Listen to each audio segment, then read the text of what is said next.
John, you've been super open about all your pregnancy complications, which I love because I think it's so important because so many women out there are going through this. I want to know what has gotten you through this? What has pushed you and motivated you to keep going and try again? I would say, I mean, pregnancy is the most humbling thing I've ever done in my life. I am a control freak. I've talked about this openly on camera, that like being an athlete, you're taught so many times that if something is wrong, you need to train this way, eat this thing to fix whatever it is. And with pregnancy, you can't do that.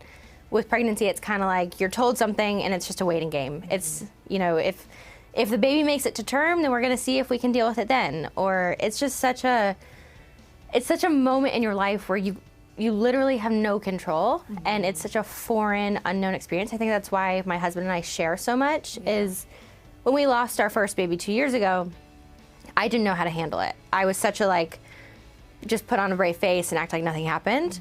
But I truly didn't know how to handle that. And so when I decided to post it, I had so many women from all over the world telling me their stories, and it kind of just like, it healed me a little bit. Yeah. So with this, it's been a really hard thing to share because everything's misinterpreted and everything's misunderstood, and I never intend to like offend anyone, but it's my way of sharing my experience and asking for help. Like, teach me, guide me, tell me what to do, tell me how you handled it, tell me like everything. And it's a really cool community that like comes together, but yeah, I don't know how you get through it except for pray and just hope that each day comes by or goes by. So there's obviously a lot of good people out there commenting, but there's also some not so great people. I see a lot of mom shaming, which makes me so sad, but especially on a lot of like your baby videos. I'm like, how could you do that? Yeah. How do you kind of navigate this? How do you get through that? How do you deal with mom shaming? We've been talking about this a lot. Yeah. My husband and I have had a really, up until this point, I'm used to the critics, I'm used to the haters, I'm used to the shaming. Like, I get it, I understand everyone has an opinion.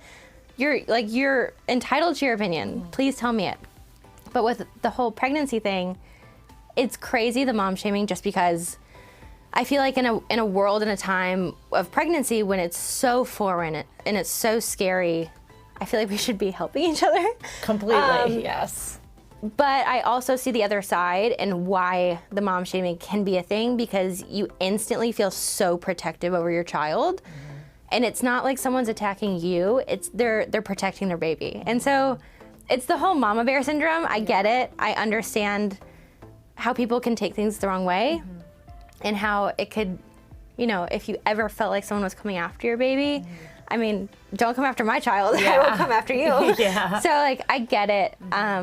It's hard. It's just been a lot of like behind the scenes conversations with my husband and my family, making sure that like what we are saying is trying to come off in the best way, because we have the best intentions. Right. I never. Absolutely. I've said this before, if I've ever made someone feel, a parent or a child, insignificant in any way, that haunts me. And like, I've cried over it, because I'm just like, I never intend that.